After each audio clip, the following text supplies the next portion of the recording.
इसलिए मैं कहता हूं कि आप 2020 के भारत में हैं।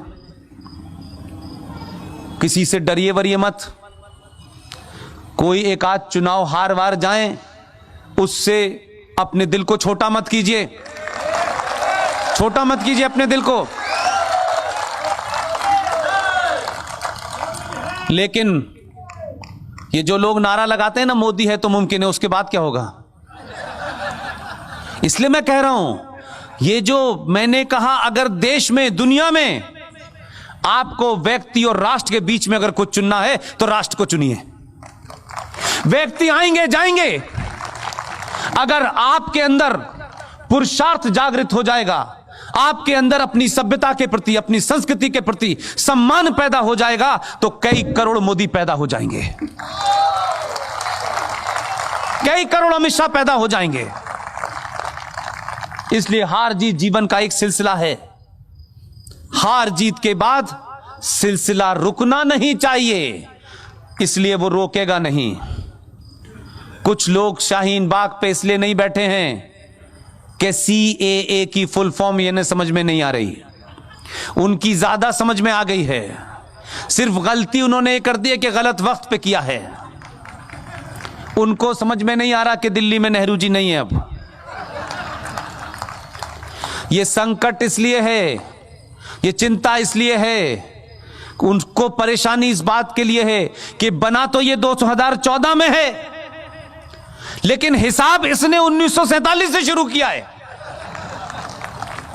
तो जो 1947 में जघन्य अपराध किया गया था, 370 और 35 देके उसे वापस लिया। 500 साल से एक युद्ध चल रहा था। हम तमाम सारे भोले लोग रोज कहते थे भगवान रामचंद्र यहीं पैदा हुए हैं। बड़ा समझाया, लोगों ने कहा कोई बातचीत कर लो आपस में। उन्होंने कहा नहीं, यहां बाबर पैदा हुआ है। यह बहस इतनी चली कि हमने सब कुछ मान लिया और यह समाज तैयार हो गया था कि चलिए आप यहां बाबर को बना लीजिए, लेकिन हमारे मर्यादा पुरुषोत्तम राम यहीं पैदा हुए थे, यह मान लीजिए। हमारी इस शराफत को कुछ लोगों ने समझा ये मूर्ख लोग हैं। आपने कोर्ट में खड़े होकर के जो शब्दावली इस्तेमाल की है वो मैं दोहराना नहीं चाहता। वो भी उसी अलीगढ़ के हैं जो कोर्ट में मुकदमा लेके लड़ रहे हैं। बार बार पूछ रहे थे यहीं पैदा हुए हैं, इनका डेट ऑफ बर्थ सर्टिफिकेट लेके आओ। कई बार पूछा। मैंने कहा अगर मैं कोर्ट में होता तो मैं पूछता 13 शादियों का मैरिज सर्टिफिकेट लाओ, तब कैसी रहती। लेकिन आपने इतनी बार पूछा, हमने कहा उनका मैरिज डेट और सर्टिफिकेट तो हमारे पास नहीं है, लेकिन हमने एक ऐसे शख्स को खड़ा किया, उसने सारे सर्टिफिकेट दे दिए। और हुआ क्या, जो हमसे पूछ रहे थे कि भगवान राम का सर्टिफिकेट लेके आओ, आज उनसे पूछ लिया तो कहते हैं अरे ये हम नहीं देंगे, हमें पता ही नहीं है।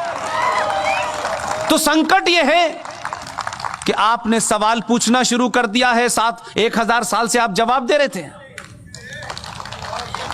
इसलिए एक बार सर्टिफिकेट मांगा है तो धरने पे बैठ गए हैं। अभी तो सर्टिफिकेट मांगने का सिलसिला शुरू हुआ है, और ये इसलिए नहीं हुआ है, इसलिए कह रहा हूं उसकी जो ईमानदारी, उस पर शक मत करो। वो इसलिए मांग रहा है कि जो बात आपको कहने में शर्म है, वो ये जानता है सर्टिफिकेट ढूंढते ढूंढते आप 1722 तक चले जाएंगे। कश्मीर में एक नेता है, मक्कार मुनाफिक, डकैत है।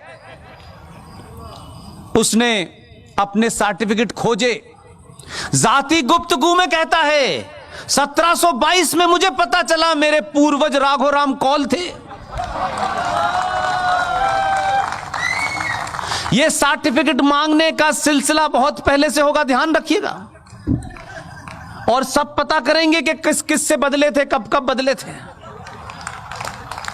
मेरा दुख यह है कि सनातन के लोगों, आप किससे डर रहे हैं? हम 800 साल से मुसलमानों की हुकूमत थी, हम यहां से जाएंगे तो ताजमहल ले जाएंगे, हम कुतुब मीनार ले जाएंगे। ऐसी ख्वाहिश रखने वालों से ये पूछते मूर्खों, जो बात अभी सिंह साहब ने कही, उन जाहिलों से पूछो तुम्हारे बाप दादा कितने कमजोर थे यार, जो तलवार और जजिया देने की वजह से जिन्होंने मजहब धर्म छोड़ करके मजहब इख्तियार कर लिया। हमारे बाप दादे तो उस वक्त भी बहादुर थे और आज भी हम बहादुर हैं, तुम हमें डराओगे? तुम किसको डरा रहे हो यार? हम जब नहीं डरे तो अब डराओगे हमको? अरे हमारा तो एक ही गया है, तब तुम्हारी स्थिति ये हो गई है। हमने कहा इसकी बात मान लो, 14 में अकेला है, हमने कहा मान लो इसकी बात, नहीं, लो बेटा दूसरा भी आ गया। बहुत समझाया, भैया आराम से रहो, आराम से, ये तुम्हारे लिए सब्सिडी हमसे ले रहा है। जो तुम्हारे भाई बहन हैं जिन्हें तुमने जाहिल और गरीब बना के रखा है, वो इस देश के हिंदुओं के पैसे से कमाई सब्सिडी से उनको गैस भी मिलती है, चूल्हा भी मिलता है। देते वक्त उसने ये नहीं देखा कि किसका बर्तन ताम चीनी का है और किसका तांबे का है, ये नहीं देखा उसने। तुम उसकी जात पे शक करते हो, ऊपर वाला देख रहा है, लाइन से भेज रहा है। उसको मालूम है कि इस्लाम के मानने वाले पूरी दुनिया में जलील हो रहे हैं और उस अल्लाह को भी जलील कर रहे हैं, इसलिए धीरे धीरे भेज रहा है। एक से दिल नहीं भरा, उसने यूपी में भी भेज दिया। इस बात का घमंड मत रखो, उसकी लाठी दिखती नहीं है, कमर टूट जाती है। बहुत उत्पात मचाते हो और बार बार कहते हो हम देश तोड़ देंगे। ऐसी तोड़ी है इस बार के चिल्ला के कह रहे हैं माफ कर दे मेरे मौला। चिल्ला रहे हैं यूपी के चीफ मिनिस्टर के सामने, बारे माफ कर, एक बार माफ करता हूं। 3-3 लाख का बिल भेजा है घर पे, बस जलाते हुए पकड़े गए थे, पैसा भरो।